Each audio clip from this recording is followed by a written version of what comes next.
Hello friend, आज हम इस वीडियो में जिस बीमारी के बारे में बात कर रहे हैं वो महिलाओं के गर्भाशय में होने वाली फाइब्राइड के बारे में है, जिसे यूटेरिन फाइब्राइड कहते हैं। अब हम इसकी एक इंट्रोडक्शन जान लेते हैं।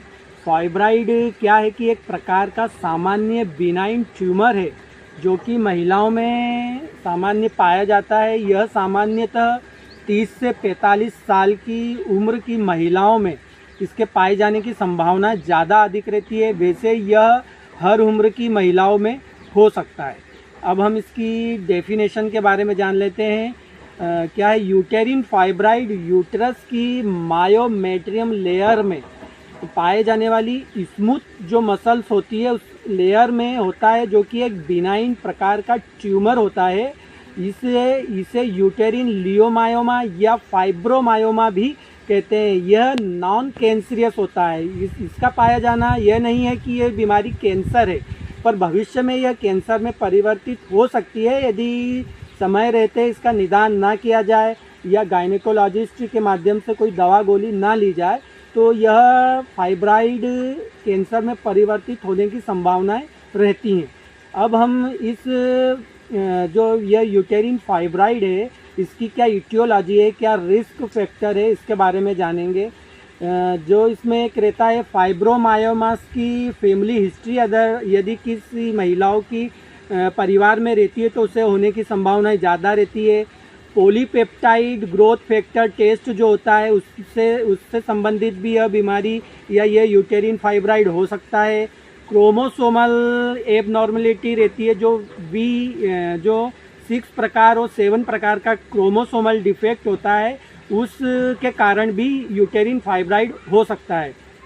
एक होता है एस्ट्रोजन डिपेंडेंट, यदि हम कोई थेरापी लेते हैं तो उसमें भी यह यूटेरिन फाइब्राइड हो सकता है।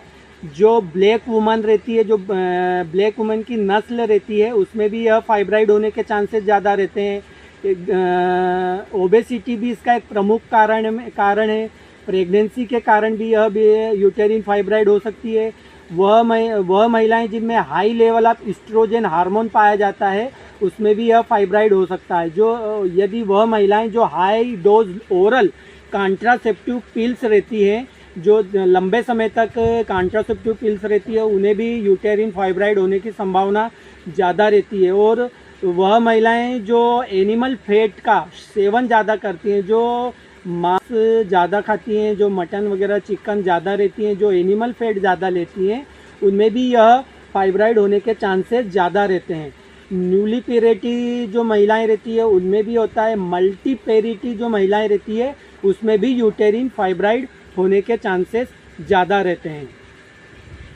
अब जो यूटेरिन फाइब्राइड है इसके क्या क्लिनिकल फीचर्स रहते हैं, क्या लक्षण रहते हैं, अब वो है जो इसका जो एक प्रमुख लक्षण है, हेवी मेंस्ट्रुअल ब्लीडिंग होती है, प्रोलॉन्ग मेंस्ट्रुअल ब्लीडिंग होती है, लंबे समय तक मेंस्ट्रुअल चलते हैं, इरेगुलर यूटेरिन ब्लीडिंग होती है, अनियमित रूप से गर्भाशय से ब्लीडिंग होती रहती है, डिसमेनोरिया होता है, डिस्पेरेयूरिनिया होता है, पेन इन पेल्विक और सप्रेशन होता है। जब हम पेल्विक में जब सप्रेश करते हैं तो वहाँ पे हमें दर्द महसूस होता है। पेन इन लोअर एब्डोमन, निचले पेट में भी उन्हें महिलाओं को दर्द होता है।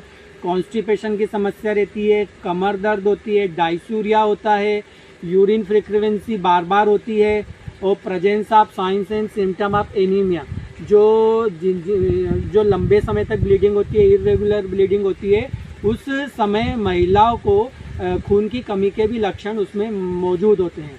अब इस बीमारी का समय रहते उपचार ना किया जाए, फाइब्राइड का समय रहते उपचार ना किया जाए तो क्या क्या कॉम्प्लिकेशन होते हैं। इसमें मेनोर्जिया होता है और मेट्रोर्जिया होता है, एनीमिया होता है और सार्कोमा भी हो सकता है, नेक्रोसिस हो सकता है, इनफर्टिलिटी की प्रॉब्लम रहती है, पेरिटोनाइटिस होता है, सेप्टिसेमिया भी उसे हो सकता है और पॉलीसाइथेमिया भी उस पेशेंट को हो सकता है। अब इसका जो मैनेजमेंट है इस बीमारी के से संबंधित जो मैनेजमेंट हमें गायनेकोलॉजिस्ट देते हैं उसमें क्या रहता है, प्रोस्टेजोजेंस देना चाहिए, जैसे कि नॉरेस्टेरिन ड्रग या फिर मेड्रोक्सीप्रोजेस्टेरॉन एसीटेट करके दवा आती है, वो इसकी रोकथाम के लिए दी जाती है। गोनाडोट्रोपिन रिलीजिंग हार्मोन दिए जाते हैं। एंटी फाइब्रोनेलिस्टिक दवा दी जाती है, जैसे कि ट्रेनाक्सिमिक एसिड जो कि ब्लीडिंग को कंट्रोल्ड करती है। और एंटी प्रोजेस्टेरॉन दिया जाता है, जैसे कि माइफेप्रिस्टोन ड्रग आते हैं वो दिया जाता है।